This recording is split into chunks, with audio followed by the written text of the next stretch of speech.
안녕하세요. 전 쓰레기 같은 전 남편 덕분에 성공한 사업가가 된 40대 돌싱녀입니다. 이혼을 한 지도 시간이 꽤 흘렀고 그래서 그런지 잊고 지낸 시간이 많았는데 아이스 아메리카노를 테이크아웃해서 마시다 이 커피 때문에 울고 웃었던 결혼 생활이 문득 떠올라 사연을 쓰게 되었어요. 긴 이야기가 될 수 있지만 한번 들어보실래요? 저와 남편은 같은 회사에 다니고 있었어요. 전 신입사원이었고 남편은 팀장님, 나이 차이는 9살이나 났었죠. 그때 제 나이가 26살, 그야말로 꽃같은 나이였는데 제가 미쳤었죠. 이상형도 아닌 남자와 사랑에 빠져 결혼까지 하게 되었으니 말이에요. 그땐 눈에 콩깍지 단단히 낀 것인지 글쎄 이빨에 고춧가루 낀 모습도 멋있어 보였으니 말 다 했죠 뭐. 전 어릴 적 부모님이 이혼을 하셔 엄마가 절 혼자 키워주셨는데 그래서 그랬던 것인지 때론 연인 같고 때론 아빠 같은 남편이 좋았고 저도 모르는 사이에 참 많이 의지했어요. 가끔 어쩔 수 없이 세대 차이가 느껴지긴 했지만 그 정도는 사랑으로 충분히 극복을 할 수 있었습니다. 극복할 수 없는 건 다른 곳에서 생겨났어요. 전혀 예상치 못한 곳에서요. 3년 연애하고 결혼을 한 저희 부부는 남편의 나이가 있으니 임신을 서둘렀고 예상보다 빨리 임신에 성공했어요. 문제는 그만큼 쉽게 유산도 되더군요. 1년 동안 2번, 한 번은 계륵 유산으로 특별한 증상이 없어 검진날 병원에 가서야 알았고 2번째는 임태기 2주를 확인하고 달려간 산부인과에서 자궁의 임신이란 말을 들었죠. 전 겁이 났어요. 습관 유산으로 이어질까봐요. 상상만으로도 끔찍했어요. 여보, 그러지 말고 회사 그만두는 건 어때? 응? 회사를? 그래, 당신 요즘 너무 힘들어 보여. 충분히 좀 쉬면서 몸 관리도 해. 아무래도 회사 다니면 알게 모르게 스트레스도 많이 받고 여러모로 집에서 쉬는 게 좋을 것 같아. 어때? 아무리 그래도 첫 회사이기도 하고 사실 아기 낳으면 회사 생활 다시 하기 힘들 텐데 아무래도 이대로 그만두긴 좀 아쉽기도 해. 그리고 아기 태어나기 전에 돈도 같이 벌어두면 좋잖아. 돈 걱정은 말고 내가 있는데 돈 걱정을 왜 해. 그리고 아기 낳고도 회사 다시 다니면 되지. 우리 엄마도 있고 장모님도 계시잖아. 일단 임신부터 생각하자. 이러다 또 잘못되면 당신 몸에 큰 문제 생길까봐 걱정되어서 그래. 알겠어. 그렇게 하도록 할게. 결국 전 남편의 권유대로 회사를 그만두게 되었죠. 한동안은 좋았어요. 대학교를 다니면서도 아르바이트를 쉬어본 적이 없었는데 쉬게 되니 이유가 어찌 되었든 좋긴 하더군요. 하지만 몸이 편해진 대신 정신이 힘들기 시작했어요. 남편은 생활비를 주는 대신 저에게 맘 편히 쓰라며 체크카드를 주었는데 그게 화근이었죠. 처음엔 10만원, 그 다음은 5만원. 그렇게 시작된 연락은 어느새 카드를 긁을 때마다 오기 시작했습니다. 여보, 택시 탔어? 방금 문자 왔던데? 오늘 엄마 집에 간다고 했었잖아. 엄마가 반찬 챙겨줬는데 너무 무거워서 택시 탔어. 버스 정류장까지 거리 꽤 되는 거 알잖아. 그 무거운 걸 들고 갈 자신이 없었어. 그렇다고 기껏 싸주는 음식 버스 못 탄다고 두고 올 수도 없고. 왜? 아까워? 아니, 생전 택시 안 타는 사람이 택시 탔다고 문자가 오니까 무슨 일인가 해서 연락했지. 생전 택시 안 타는 사람은 개뿔? 여보, 나도 택시 편한 거 잘 알고 택시 참 좋아라 했어. 그런데 당신이 이렇게 눈치를 주는데 어떻게 택시를 타고 다녀? 눈치를 주긴 눈치 보지 말라니까. 편하게 써, 편하게. 난 그냥 혹시나 카드 분실한 건 아닌가 해서 연락해봤어.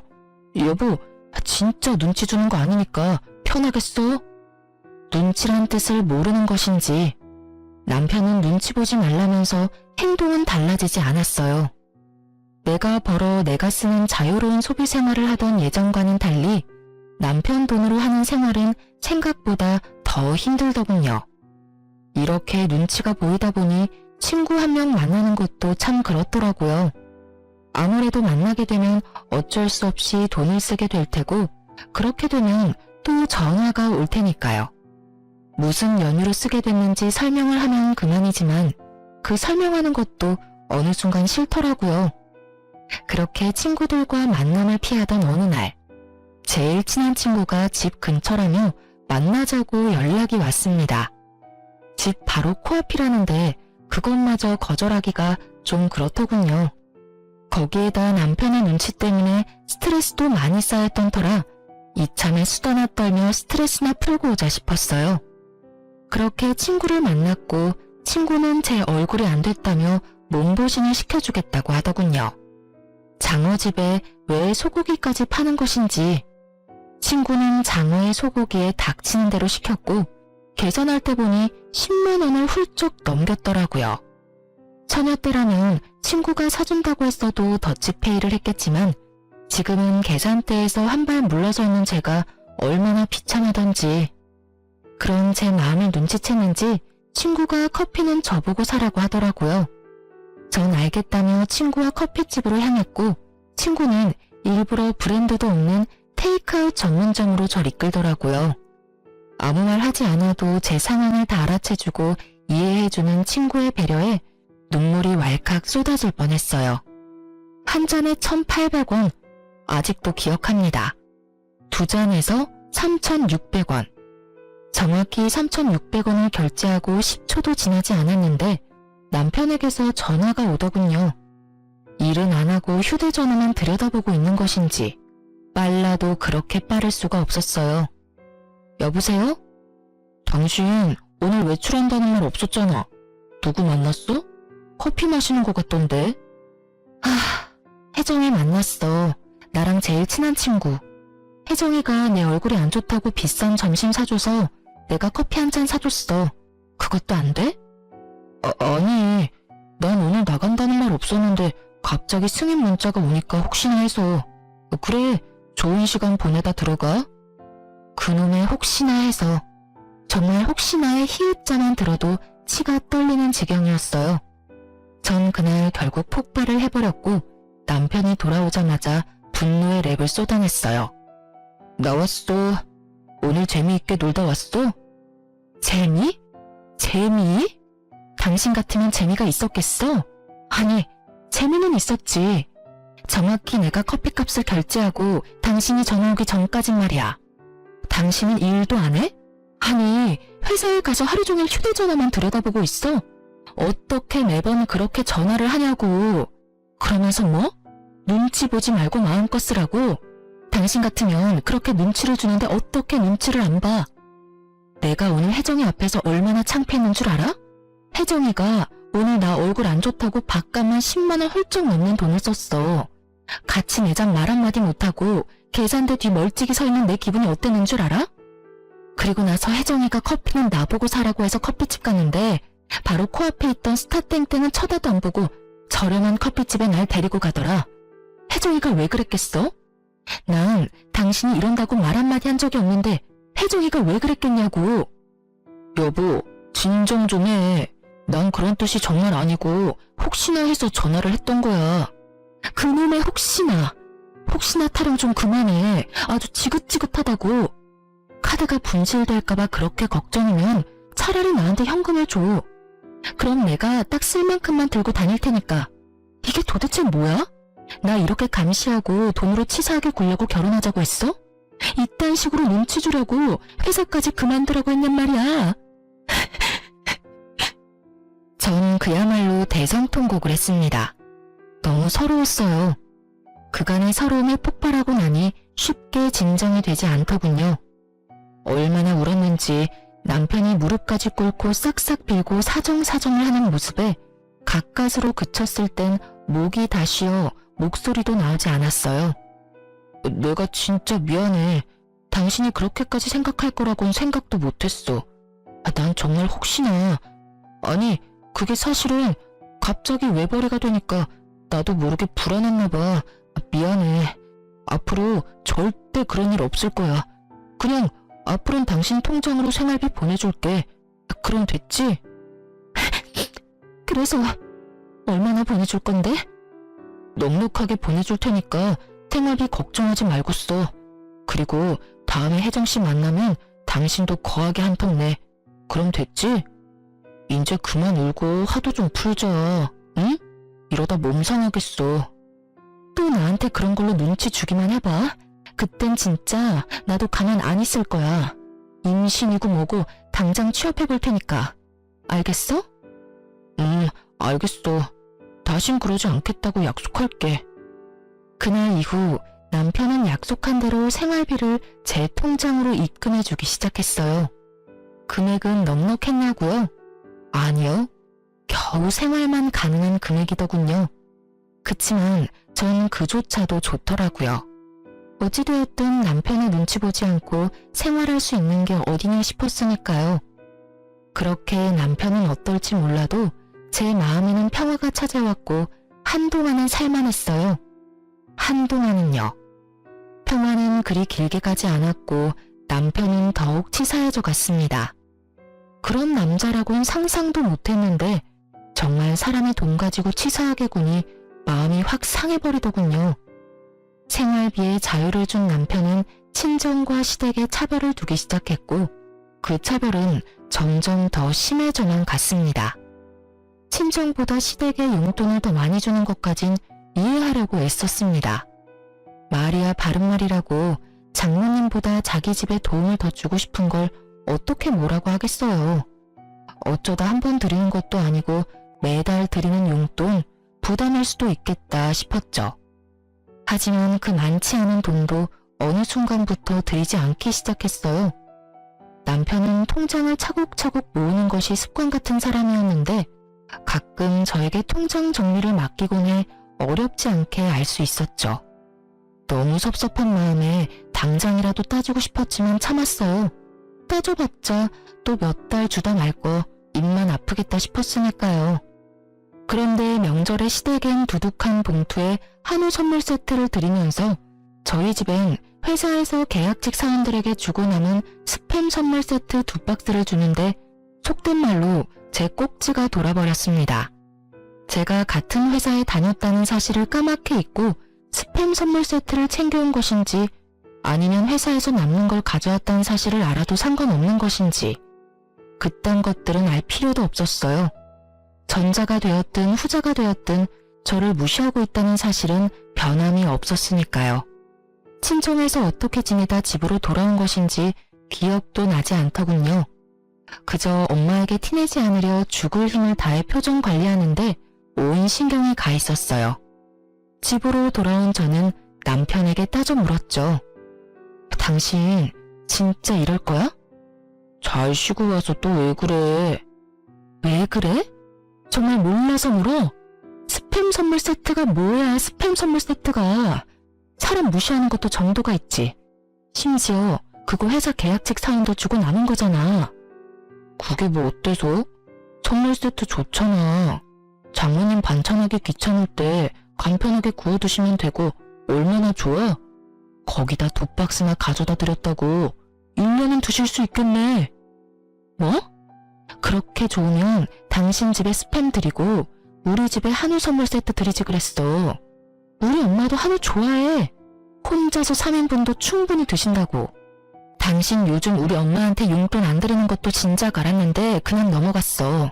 100번 양보해서 매달 드리는 장모님 용돈 부담스러울 수도 있겠다 싶어서.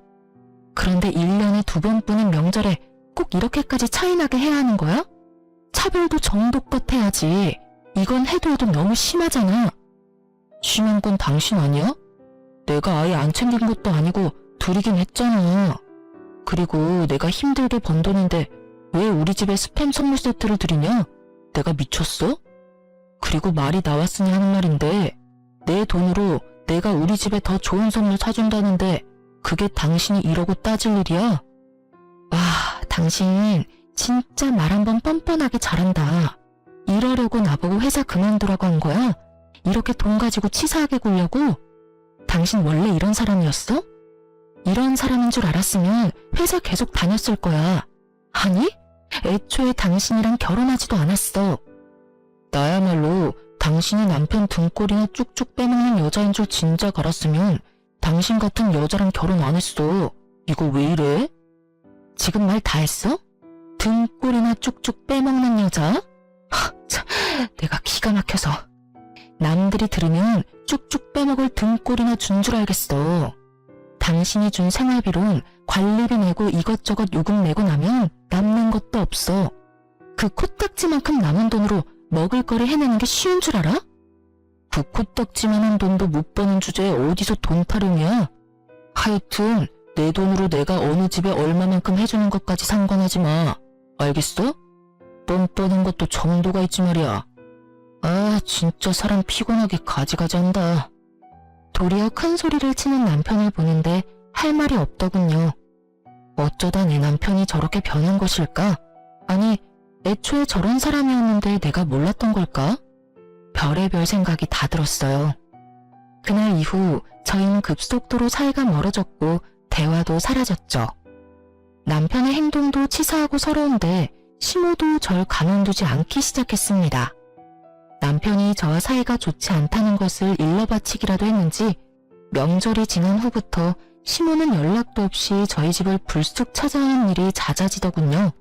처음엔 벨이라도 누르시더니 어느 순간부턴 제 집인 양 비밀번호까지 누르고 들어오시는데 막을 방도가 없었어요. 개념도 예의도 없이 밀고 들어오신 어머님이 하시는 일은 늘 같았어요. 에휴, 살림은 제대로 살고 있는 거는 맞니? 이 반찬은 오늘 새로 한 거 맞아? 그날 먹을 양만큼만 만들고 밥상에 같은 반찬 올리는 일은 없도록 해라. 혹시나 남으면 버리지 말고 네가 꼭 다 먹으렴. 음식 버리면 벌 받는다. 화장실 청소는 깨끗하게 했지? 다 하고 꼭 마른 수건으로 다 닦는 거 잊지 말고. 혹시나 우리 아들 넘어지는 일은 없어야 한다. 알겠니? 보시면 아시잖아요. 늘 어머님이 바라시는 대로 유지하고 있어요. 늘 같은 말씀 지겹지도 않으세요? 지겹기는 매번 말해야 네가 잊지 않지.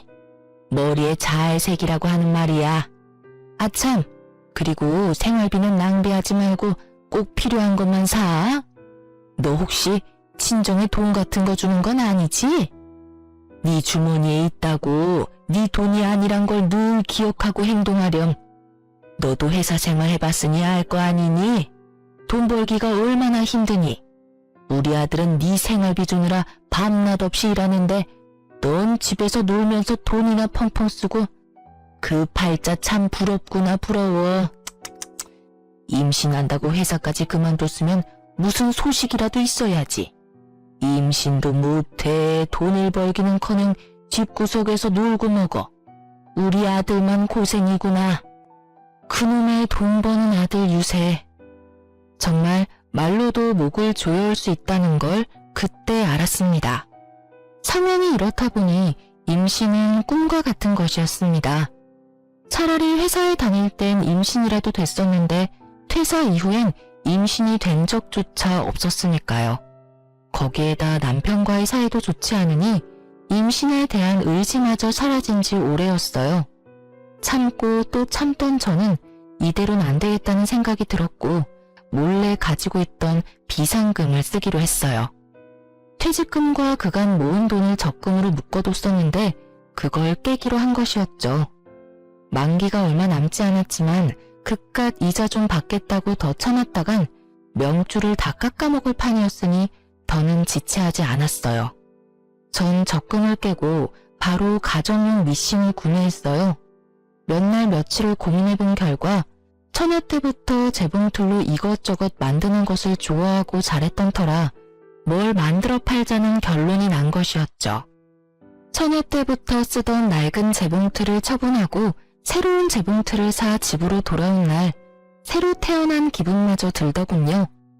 재봉틀 하나 샀을 뿐인데 이미 다 해낸 기분이 들어서 자신감이 생겨났어요. 그런 저를 보며 남편은 무시하며 콧방귀를 끼어댔지만 전 아랑곳하지 않고 남편에게 부탁을 했습니다. 그깟 재봉틀로 뭘 할 수 있다고. 괜한 돈 낭비하지 말고 그 돈으로 맛있는 거나 사 먹어. 그게 남는 거야. 아, 내 일에 관심 좀 꺼줘. 그리고 이왕 대화한 김에 한 가지만 부탁할게. 어머님께 당신이 우리 집에 좀 적당히 오라고 해줘. 나도 집에서 마냥 노는 것보단 뭐라도 하는 게 당신한테 더 좋지 않아? 혹시 알아? 내가 당신보다 더 많이 버는 날이 올지. 당신이 좋아하는 혹시 모르는 일이 일어날 수도 있는 거잖아. 그러니 힘겹게 마음먹은 사람 괜히 마음 들쑤시지 마시고 집에 좀 적당히 오시라고 해. 한동안 아예 안 오시면 좋고. 부탁할게. 아주 큰일 하신다, 큰일 하셔. 그래도 한 집안의 며느리라는 여자가 집에 시어머니도 못 오게 하면서까지 일한다고 이 난리를 피우고 말이야. 얼마나 큰 돈 벌지 두고 볼게. 그나마 그 기계값이라도 건지면 다행이라고 본다마는. 여러분은 그 욕을 아시나요? 그 손가락 욕이요. 지금 와서 하는 말이지만 남편이 저딴 말을 짓거릴 때마다 뒤통수에 대고 그 욕을 얼마나 했는지 몰라요. 하여튼 남편은 재차 콧방귀를 끼어댔지만 시모에게 말은 한 것 같았어요. 그날 이후 시모는 찾아오지 않았으니까요. 찾아오지 않는 대신 전화가 자주 오기 시작했지만 그쯤이야 견딜만 했죠. 그렇게 전 밤낮 없이 판매할 수 있는 제품을 만들어내는데 많은 시간을 보냈죠. 몇 달의 시간이 지나고 드디어 만족할 만한 상품을 만들어낸 저는 사업자 등록을 하고 온라인으로 판매를 하기 시작했어요. 첫 주문이 들어온 날 혼자 숨죽여 얼마나 울었는지 몰라요. 얼마 만에 벌어보는 돈인지 정말 첫 월급 탔을 때보다 훨씬 더 기쁘더라고요. 그렇게 첫 달 12만 원에서 시작한 제 매출은 8개월 차에 남편의 월급을 뛰어넘더라고요. 하루에 3시간 이상 자본 적이 없었고 재봉틀을 밟지 않을 땐 무조건 공부하고 연구한 결과가 운 좋게도 빠르게 나타나 주었습니다. 단골도 늘어나고 신규 회원 유입도 많아지니 그만큼 주문량도 늘어갔습니다. 그 덕분에 1년이 넘어가던 때에 전 적당한 사무실을 얻고 직원도 생기게 되었어요. 사업이 번창하는 대신 남편과는 더욱 멀어져만 갔고 시모의 폭언은 점점 선을 넘고 있었습니다. 분명 음성통화인데 왜 영상통화를 한 것 같은 느낌인지 시모와 전화통화를 하고 나면 시모의 잔뜩 구겨진 얼굴이 그려서 기분이 몇 배는 더 나쁘더군요. 넌 도대체 뭐하고 돌아다니길래 연락도 안 받니? 저도 요즘 일하고 있다고 말씀드렸잖아요. 요즘 일이 좀 바빠져서 전화 못 받았어요. 참나, 누가 들으면 아주 큰 사업이라도 하는 줄 알겠다. 유세도 그런 유세가 또 없구나. 집구석에서 재봉틀질이나 해서 벌면 얼마나 번다고 그 난리야? 그리고 일하면 시애미 전화 받지 말란 법이라도 있니? 지금 그걸 변명이라고 하는 게야? 넌 도대체 친정에서 뭘 배워서 시집을 온 게야? 이따위로 굴 거면 당장 그거 때려치우거라. 어머님, 당장 때려치우면 저희 집 생활이 안 돼요. 어머님 잘난 아들이 생활비조차도 안 준 지 오래됐거든요. 남편은 제가 재봉틀을 사고 난 뒤부터 생활비를 줄이기 시작하더니 그마저도 주지 않은 지 오래되었고 전 더럽게 치사해서 별말하지 않고 있었어요. 득달같이 화를 내던 시모도 제 말을 듣고선 어버버 하더니 전화를 끊어버리더군요. 네가 얼마나 돈을 펑펑 썼으면 내 아들이 생활비까지 끊었겠어? 이래서 집안엔 여자가 잘 들어와야 한다고 했거늘 남편을 잘 보필하길 하나 그렇다고 능력이 좋긴 하나 남들 다 낳는 애도 못 낳고 누굴 탓하겠니? 너 같은 것도 며느리라고 모시고 사는 내가 등신이지. 아이고 속 터져. 끊어라. 네 목소리 계속 듣고 있다간 화병으로 쓰러질 것 같으니.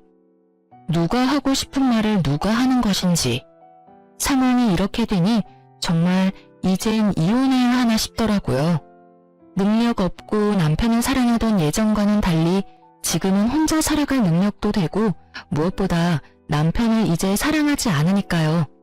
아니, 사랑하지 않는 걸 넘어 남편의 꼴도 보기 싫은 지경이었어요. 전 이혼을 심각하게 고민하기 시작했어요. 그러던 어느 날 저의 심각한 고민을 한 방에 날려줄 광경을 보게 되었습니다. 그날도 남편이 늦는다고 문자가 왔고 전 지난날보다 매출이 2배가량 늘어 기분이 좋았던 터라 그간 미뤄왔던 데이트 약속을 잡았어요. 바로 친정엄마와의 데이트요. 오랜만에 엄마와 만나 쇼핑을 하고 고급 한정식집으로 저녁을 먹으러 갔어요. 엄마와 함께 입구에 들어서는 순간부터 제 시선을 사로잡은 여자가 있었어요. 나이는 많아봤자 20대 중후반쯤 되어 보이는 여자가 몸에 걸치고 손에 든 것만 해도 차 한 대 값은 좋게 넘어 보이는데 저도 모르게 시선이 가더군요. 언뜻 드는 생각에 집에 돈이 많은가? 했던 것 같아요. 그렇게 엄마와 전 제대로 잘 대접받은 기분이 드는 저녁을 먹고 가게를 나서고 있었습니다. 엄마는 오랜만에 딸과 한 데이트가 좋으셨는지 소녀처럼 신나셨더라고요. 딸, 엄마 오늘 진짜 기분 좋아. 딸이랑 이렇게 쇼핑도 하고 이런 곳에서 밥도 먹고. 그래? 앞으로는 이런 데이트 자주 하자. 엄마가 이렇게 신나하니까 나도 스트레스 풀리고 좋아. 자주는 말고 가끔 해, 가끔. 우리 딸 힘들게 돈 벌어서 엄마한테 다 쓸 일 있니? 아주 가끔 1년에 한 번 정도만 데이트해. 아유, 엄마. 딸 이제 돈 잘 벌어서 이 정도는 하고 살아도 돼. 평소에 일만 하느라 돈 쓸 시간도 없는데 이런 데라도 쓰고 살아야 또 열심히 돈 벌 에너지가 생기죠. 그러니까 엄만 그런 걱정하지 말고 시간이나 내주세요. 딸이랑 데이트할 시간. 그렇게 하하호호 엄마와 완벽한 데이트였는데 그 완벽을 산산이 조각내는 광경이 펼쳐지고 있었습니다. 기억하시나요? 제가 조금 전 입구에서 봤던 그 명품을 휘감은 여자. 그 여자도 식사를 마쳤는지 입구에서 멀지 않은 곳에 서 있었는데 글쎄 그 여자가 제 시댁 식구들과 함께 있는 것이 아니겠어요? 엄마도 걸음을 멈추고 저에게 사돈들이 아니냐며 물어오더군요. 그때였어요. 어디선가 나타난 남편이 숨 쉬는 것보다 자연스럽게 그 여자 어깨에 팔을 두르는데 전 어이가 없어서 웃음이 나더군요.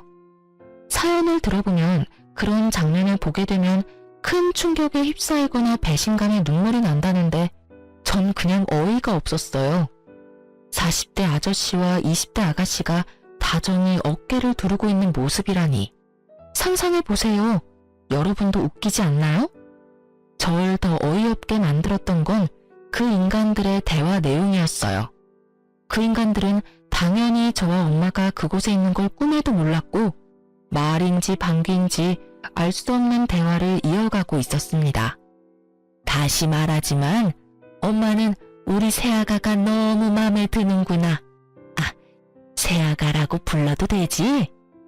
그럼요, 어머님. 편하신 대로 불러주세요. 그래, 하여튼 이 엄만 우리 새아가가 너무 좋구나. 어디서 이런 아가씨를 다 만난 게야? 이런 아가씨를 만날 수 있는 녀석이 왜 그런 년이랑 결혼을 해서는 이게 뭐니? 번거롭게 이혼해야 해. 우리 새아가는 이혼하는 너 기다려야 해. 엄마는 너 이혼할 동안 그런 년 계속 보고 살아야 해. 그 잘못된 결혼 하나 때문에 이게 무슨 고생이야? 에휴, 어찌되었든 넌 빨리 그 빌어먹을 년이랑 빨리 이혼이나 해. 이혼하는 대로 우리 새아가와 서둘러 재혼하고. 어머니, 자꾸 년년 하지 마세요. 우리 다은이 놀란다고요. 어머, 나도 모르게 욕이 나왔구나. 놀랬니? 아니에요, 어머님. 오빠한테 들어보니 욕먹을만 하더라고요. 집에서 놀고 먹으면서 집안일도 제대로 안 하고 돈 타령만 한다고 하던데. 욕 들어도 싸죠, 어머님. 그렇지? 역시 우리 새아가는 나랑 통하는구나. 그래서 말인데, 새아가 넌 혹시 우리 아들이랑 결혼하면 회사는 어떻게 할 거니? 저요? 당연히 그만둬야죠. 뭐? 그만두고 집에서 오빠 내조나 하려고요. 오빠, 내가 내조 잘해줄 테니까 걱정하지 마. 집에 생활비도 안 줘도 돼. 우리 아빠가 나 시집가도 주던 용돈은 계속 준다고 하셨거든. 오빠 월급은 오빠가 알아서 해. 난 아빠가 주는 용돈으로 충분하니까 말이야. 그래? 고마워 자기야. 역시 내가 여자 하나는 잘 골랐단 말이야. 말해 뭐하니? 세아가 우리 집에 와줘서 고맙구나. 상간녀의 말에 남편놈과 시부 얼굴에 웃음꽃이 피더군요. 집에 돈 한 푼 들이지 않을 때부터 알아봤어야 했는데 제가 아니랬던 거죠. 설마 바람까지 피울 거란 생각조차 못했으니까요. 그것도 저렇게 젊은 여자와 바람을 피우다니 어떤 면에선 참 대단하다는 생각도 들더군요. 그 당시 남편 나이가 40이었는데 겉모습은 50대는 좋게 되어 보이는 노안 중의 노안이었거든요. 그런 남편에게 20대 여자가 꼬이다니. 나만큼이나 눈빛 여자가 있다는 사실에 놀랍기도 했어요. 제가 여러모로 감탄을 하고 있는 사이 이 모든 상황을 지켜보던 엄마는 당장이라도 누구 머리채라도 집어뜯을 기세로 팔을 걷어붙이기 시작하셨고 전 뜯어 말렸어요. 내 저것들을 그냥... 엄마, 잠시만 기다려봐. 뭘 기다려? 이런 건 현장 급습이 답이라고 이거사. 엄마, 현장 급습을 한다고 돈이 생겨 밥이 생겨? 기다려봐. 내가 다 알아서 할 테니까. 지나치게 차분한 저의 모습을 본 엄마는 의아해하시는 것도 잠시 저의 뜻을 따라주셨어요. 그렇게 완벽한 하루뿐 아니라 결혼 생활마저 산산조각난 저는 차분하게 복수를 준비했습니다. 사연에서만 듣던 흥신소, 그 흥신소 능력이 생각보다 더 좋더군요. 작업비를 넉넉하게 들였더니 생각보다 더 빠르게 탈탈 털어주시더라고요. 벌써 끝나셨나요? 뭐 길게 따라다닐 필요도 없던데요. 며칠 찍은 사진만으로도 충분하실 겁니다. 그리고 또 말씀드릴 것이 있는데 그 상간녀 말이에요. 부잣집 아가씨 아니던데요. 부잣집은커녕 고아의 술집 여자입니다. 빚도 엄청나게 많아서 여기저기에서 독촉이 장난 아니더라고요. 좀 더 조사해봐야 알겠지만 아마 남편 같은 남자한테 접근해서 돈 뜯어내고 잠적하는 게 그 여자 수법일 거예요. 이런 조사 한두 번도 아니고 척하면 척이거든요. 술집 여자가 부잣집 아가씨인 양 속이고 나이 많은 남자한테 접근하면 그 다음은 뻔하더라고요. 요즘도 이런 말 쓰는지 모르겠지만 꽃뱀이라고 하죠. 일단 지금까지 조사한 거 다 보내드릴 테니 다시 한번 확인해 보세요, 사모님. 전화를 끊고 얼마나 웃었는지 모릅니다. 꽃뱀이라니 이 얼마나 통쾌한 단어인가요? 상간녀가 부잣집 아가씨인 줄 알고 입이 귀에 걸리던 그 인간들의 얼굴이 떠오르며 그야말로 눈물 쏙 빠지게 웃었어요. 생각지도 못한 상간녀의 정체에 전 계획보다 빠르게 이혼을 진행했어요. 상간녀 소송도 하지 않기로 했죠. 혹시나 소송 과정에서 상간녀의 정체가 드러나면 그거야말로 말짱 도루묵이 될 테니까요. 전 남편에게 준비한 외도 증거만을 내밀며 이혼을 요구했어요. 이거 받아. 이게 뭔데? 준비된 증거물들을 건네니 남편은 조금 놀란 듯 했습니다. 그렇겠죠. 저를 집에서 밥이나 축 내는 밥순이 정도로 알고 있었을 텐데 그런 걸 건네니 놀라지 않을 수가 없었겠죠. 사진들을 살펴보던 남편은 오히려 잘 됐다는 투로 말을 하더군요. 차라리 잘 됐네. 그렇지 않아도 어떻게 말을 꺼내야 할지 고민이었는데 우리 이혼하자.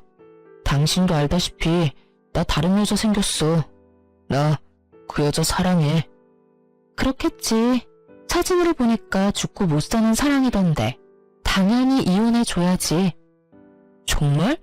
정말 나랑 이렇게 쉽게 이혼해준다고? 그럼 내가 울고불고 매달리면서 이혼 못한다고 할 줄 알았어? 그건 아닌데... 하여튼 그래서 바로 이혼해준다고? 말을 더듬는 꼴을 보니 그럴 것이라 예상했던 모양이더라고요. 하긴 저에게 관심이 정말 하나도 없으니 그렇게 생각하는 것도 무리는 아니란 생각이 들었어요. 자기만 잘난 줄 아는 남편놈에게 당장이라도 제 수입을 확 까보이며 저 콧대를 확 놀려주고 싶었지만 이혼할 마당에 긁어 부스럼 만들 것 없으니 꾹 참고 말했어요.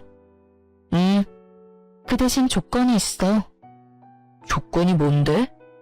이 집 나한테 넘기고 당장 나가. 뭐? 이 집을 달란 말이야? 당신 지금 조용하고 빠르게 이혼하고 싶을 거 아니야. 조사해보니까 이 여자 걸치고 들고 있는 것만 해도 차 한 대 값은 우습게 넘더라? 아주 잘 물었던데? 그런 여자가 당신 같은 유부남 좋다고 할 때 빨리 정리하고 재혼해야 하는 거 아니야? 그건 그렇지만 집은 너무하잖아. 한두 푼짜리도 아니고 이 집이 얼만 줄이나 알아? 잘 생각해. 난 당신이 이 집 주지 않으면 있는 힘껏 지저분하게 굴어서 그 여자도 당신도 지긋지긋해서 치를 떨게 만들어줄 자신 있어. 뭐 그러다 보면 회사에 소문도 퍼질 테고. 계산 빠른 당신이라면 이미 타산 나왔을 텐데. 어때? 이 집 정도면 싸게 이혼하는 거 아니야? 이 집만 주면 상간녀 소송도 안 할게. 나도 그 정도 양심은 있어. 남편은 잠시 고민하는 듯 하더니 이내 알겠다고 하더군요. 집 명의 이전을 하고 이혼을 마무리하던 날, 전 정말 쾌재를 불렀습니다. 이혼한다고 하면 다들 안쓰럽게들 보던데 전 정말 새로 태어난 기분이었어요. 이혼도 하고 집도 가지게 된 저는 차분히 기다렸습니다. 저를 버리고 택한 상간녀가 알아서 저의 복수를 다 해줄 테니까요. 전 흥신소를 통해 남편과 상간녀의 뒤를 꾸준히 밟고 있었고, 저의 구세주 상간녀는 전 남편과의 결혼을 요리조리 피하며 전 남편의 재산을 야금야금 축내고 있더군요. 저에게 체크카드 한 장 주고 그렇게 전화질을 해대던 전 남편 놈은 꽃뱀에 홀리긴 단단히 홀렸는지 차까지 사주더군요. 상간녀의 목표는 그것이 끝이 아니었는지 며칠 뒤에 명품 짝퉁 시계를 사주며 프로포즈했고, 남편님은 그 시계를 바라보는 눈에서 꿀이 떨어지더군요. 짝퉁인 줄도 모르고 침을 질질 흘리는 꼴이 혼자 보긴 너무 아깝더라고요.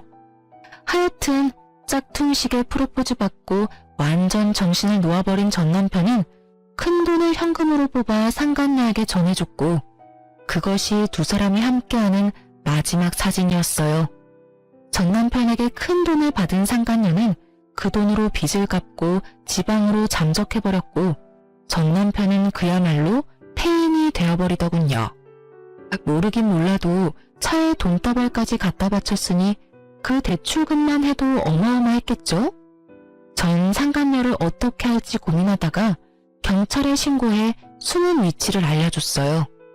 전 남편만 아니라 사기당한 사람이 한두 사람이 아니란 걸 알고 있었던 터라 그냥 넘길 순 없었거든요.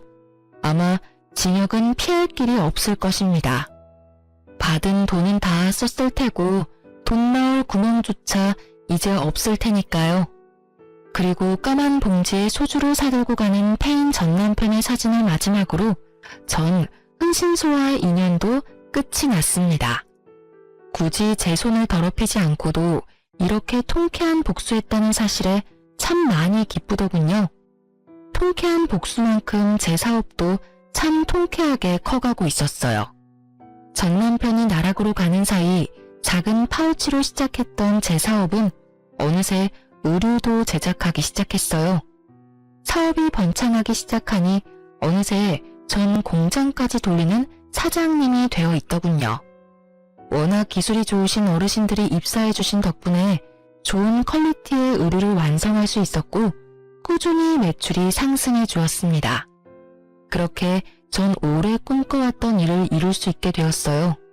바로 절 혼자 키우느라 고생이 많으셨던 엄마에게 집을 장만해 드리는 일이요. 정말 그런 날이 오면 좋겠다 하고 꿈만 꿨었는데 이런 날이 오다니 행복하더군요. 전 조금이라도 괜찮은 집을 찾아보려 발품을 팔고 다녔고 그날도 아침 일찍 중개사분을 만나 집을 돌아보고 있었어요. 공장으로 출근을 해서 저도 제작을 하고 있던 터라 아침밖에 시간이 되지 않았죠. 중개사분과 인사를 나누고 엘리베이터를 탔는데 그곳에 생각지도 못한 인물이 있더군요. 그 인물은 바로 청소부 옷을 입은 전시모였습니다. 청소 도구들에 둘러싸인 전시모를 보는데 전 꿈인가 싶었어요. 하지만 저를 발견한 전시모가 호들갑을 떨며 아는 척을 해오는데 아, 현실이구나 싶더군요. 어머, 얘, 너 여기 웬일이니? 너 여기 사니? 아니요, 그건 아닌데 볼 일이 좀 있어서요. 순간 자신이 청소부 옷을 입고 있다는 사실마저 잊은 것인지 호들갑을 떨며 아는 척을 해오던 전시모는 아래 위로 훑는 제 시선에 멋쩍은 듯 묻지도 않은 사연을 줄줄 뱉어내기 시작했습니다. 아휴, 어쩌다 보니 이러고 있다. 너랑 이혼하고 만난 여자가 엄청 부잣집 딸인 줄 알았더니 글쎄 사기꾼이었지 뭐니. 부잣집은커녕 고아의 술집에서 굴러먹던 물건이었다고 하더구나. 그것도 모르고 차 사주고 대출까지 받아가면서 돈까지 갖다 줬다지 뭐냐. 그 정신 나간 녀석 누가 경찰에 신고해줘서 운 좋게 그 여자는 잡았는데 잡으면 뭘 하니. 그 많은 돈은 이미 사채업자들한테 다 가져다 주고 한 푼도 없는데. 아, 그러셨어요? 그래. 그러니 어떡하겠니? 하나밖에 없는 아들 신용불량자 만들 수는 없으니 있는 집 팔아서 대출금까지 갚아줬는데 그 아들이란 놈은 사랑 타령이나 하며 일은커녕 술만 먹는 폐인이 됐고 그 충격에 영감은 쓰러져서 병원 신세 지고 있고 그러니 어쩌겠니? 나라도 돈을 벌어야지. 아, 고생이 많으시네요. 굳이 듣고 싶지도 궁금하지도 않은 이야기를 뭘 그렇게 구구절절 읊고 있는 것인지 모르겠더군요. 기계에 가까운 제 대답과는 달리 중개사분의 눈은 반짝이고 있었어요. 하긴 웬만한 막장 스토리보다 자극적이니 중개사분의 반응도 이해는 됐어요. 한참을 자신의 한스러운 이야기를 풀어내던 전시모는 이제야 제 안부도 궁금했는지 제 차림을 훑기 시작하더군요. 평소에 전 제가 만든 옷을 주로 입고 다녔는데 그날도 마찬가지였어요. 그 당시에 힘쓰고 있던 상품은 트레이닝복 바지였는데 그날 그 바지를 입고 있었죠. 그리고 상의는 아마 후드티 정도였던 것 같아요. 차려입은 차림이 아닌 편한 차림이었으니 시모 눈엔 자신과 비슷한 처지로 보였나 봐요. 뭐 너도 꼴을 보아하니 알만하구나. 집 한 채 뜯어가더니 그걸로 사업이라도 하다가 말아먹었니? 복상 망했니? 아무리 그래도 젊은 애가 좀 꾸미고 다니지 운동복 차림이 뭐니? 망했냐며 물어보는 전시모의 미소가 얼마나 역겹고 더럽던지. 자신의 꼴이 그러하니 저도 망해야만 한다는 그 심보가 참 알만하더군요. 오던 복도 도망가게 하는 그 섬뜩하고도 비열한 미소를 보며 전 대답할 가치를 잃었어요. 제가 아무 말 하지 않고 있자 제 어깨를 두드리며 무슨 말을 하려는 듯 했는데 전 빠르게 손을 피해버렸어요. 그런 저의 행동에도 민망하지도 않은지 전시모는 갈 곳 잃은 자기 손을 거두고 말하기 시작하는데 위로랍시고 하는 말이 전혀 와닿지는 않더군요. 망하면 또 어떠니? 나이도 젊은데. 그러지 말고 다시 우리 애랑 잘해보는 건 어떠니? 둘이 힘 합쳐서 장사라도 하면 좋을 텐데 아예 다 말아먹은 건 아니지? 어디 학교 앞에 가게라도 얻어서 떡볶이집이라도 하면 너하고 우리 식구 밥은 먹고 살진 않겠니? 잘 생각해보렴. 그나저나 넌 여기 무슨 일이니? 이 아침부터. 전 다시 우리 애랑 잘해보는 건 어떠니에서부터 전시모의 뻔뻔함에 잠시 정신줄이 나가버렸고 그저 멍하니 전시모를 보고 있었어요. 제가 아무런 말도 하지 않고 있자 돌아가는 상황을 대충 알아챈 중개사분이 나서주시더라고요. 아유, 여기 엘리베이터는 왜 이렇게 느려? 그렇지, 사장님? 아, 네? 네. 좀 그렇네요. 느리기도 느린데 로열층까지 올라가느라 더 그렇네요. 이제 거의 다 왔어요. 그나저나 나이도 젊은 것 같은데 그 나이에 어떻게 이런 집을 다 사신대요? 대출 하나 없이 사신다고 하셨죠? 정말 대단하시다. 일전에 언뜻 통화하는 거 들으니까 공장도 크게 하시는 것 같은데 그 나이에 성공한 사업가라 정말 대단하네요. 거기에다 효녀라니. 이 집 엄마 사준다고 했었죠? 굳이 제 사정을 풀어서 이야기해주는 중개사분을 보니 어떤 의도인지 알 것 같아 감사한 마음으로 장단을 좀 맞추기로 했어요. 네, 저 키우느라 고생만 하셔서 노후에 좋은 곳에서 사셨으면 해서요. 운 좋게 사업이 잘 돼서 지금은 돈 걱정 없이 집도 보러 다닐 수 있게 됐네요. 몇 년 전만 해도 전 남편 생활비 카드 쓰면서 1,800원짜리 커피 사 먹는 것도 눈치 보면서 살았는데 그러고 보면 사람 인생이란 거 참 모르는 거예요. 그렇지 않나요? 네? 1,800원 쓰는 것도 눈치를 줬다고요? 아휴, 뭐 그런 놈이 다 있어요. 이혼 잘하셨네. 그런 놈이랑은 더 살아봤자 뻔하다고요. 마누라한테 아낀 돈으로 나가서 엄한 여자 배나 불려주다가 뒤통수 제대로 맞고 폐인되는 거 안 봐도 뻔한 결과라고요. 조강 지쳐버리고 잘 되는 놈을 본 적이 없어요, 내가. 하여튼 사장님 엄마 부럽네, 부러워. 우리 딸은 뭐 하나 몰라. 중개사분이 얼마나 센스가 넘치시는지 전시모 속을 확확 뒤집는 말만 골라서 하시는데 아니나 다를까 전시모의 얼굴이 울그락불그락 하다 못해 터질 것만 같더라고요. 그 순간 엘리베이터는 경쾌한 효과음을 내며 문이 열렸고 저와 중개사분은 승리의 미소를 지으며 엘리베이터에서 내리려고 할 때였어요. 얼굴을 붉히고 서 있던 시모는 이대로 저를 놓치면 안 되겠다 싶었는지 저의 옷을 꽉 붙잡고 아무 말 대잔치를 하기 시작하더군요. 예, 내 말 좀 들어보고 가라. 왜 이러세요? 이거 좀 놔요. 예, 나 좀 살려다오. 나 이렇게 더는 못 살겠어. 그러니 네가 날 좀 살려다오. 제가 왜요? 그래도 우리가 한때는 가족이었잖니. 다시 우리 아들이랑 합쳐라 이런 이야기는 하지 않으마.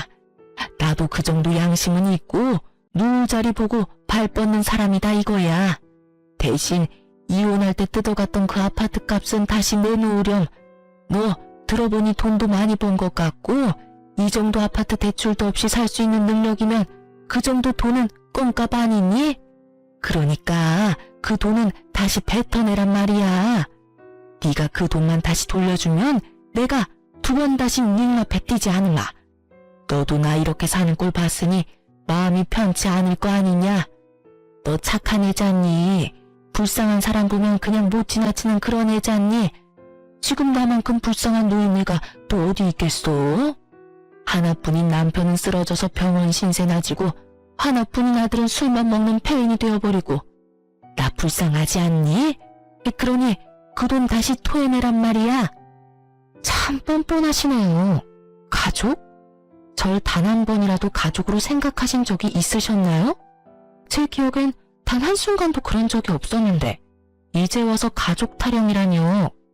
그리고 지금 그쪽 모습 하나도 안 불쌍해요. 너무 잘 어울리셔서 깜짝 놀랐는걸요? 그러니 천직이다 생각하시고 부지런히 일하세요. 전 제 돈 드릴 생각은 전혀 없으니까요. 그 돈이 왜 네 거야? 엄연히 우리 아들 돈으로 산 아파트였는데. 네가 우리 아들한테 협박해서 뺏어간 거 누가 모를 줄 알아? 내놔. 내놓으라고. 내가 너 그 돈 줄 때까지 괴롭힐 거야. 내가 그 돈 꼭 받아내고야 말 거라고. 아니다. 아가, 내가 미쳤었나 봐. 방금 전에 내가 한 말은 있거라. 아가야, 그러지 말고 한 번만 도와주면 안 되겠니?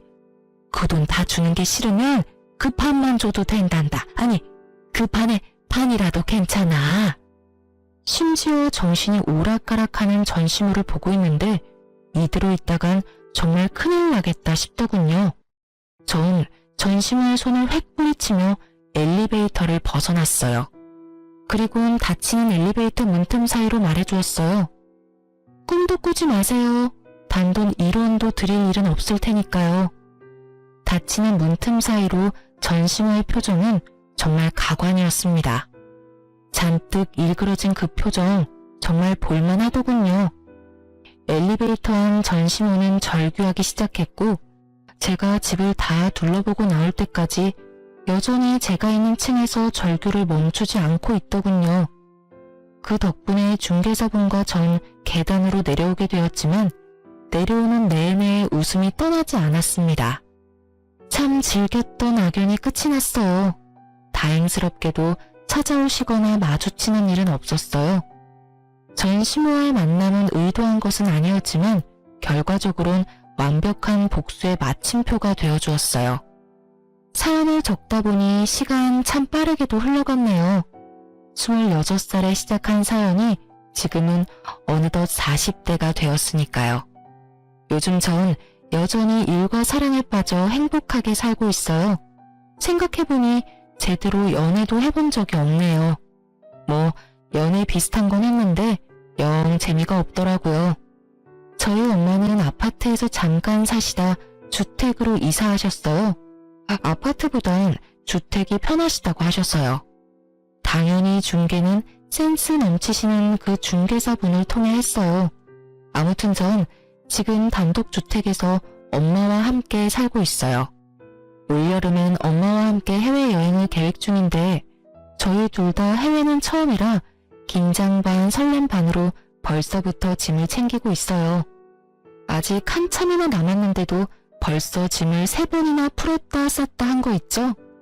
그런 저를 보시던 엄마는 설레발 친다며 나무라셨지만 사실 저보다 엄마가 더 기대하고 계세요. 몰래 영어 공부하시는 거 제가 다 봤거든요. 이혼을 하고 난 뒤 제 모든 순간순간이 다 꿈만 같네요. 2,000원도 안 되던 커피 사 먹는 것도 눈치가 보이던 그때 비하면 지금은 여느 제발 부럽지 않네요. 이혼 타이틀을 붙게 됐지만 지금이 1000배 만배는 행복해요. 이로써 저의 인생 역전 이혼 스토리가 끝이 났네요. 어떻게 들으셨을지 궁금하네요. 지금까지 저의 긴 사연 들어주셔서 감사합니다.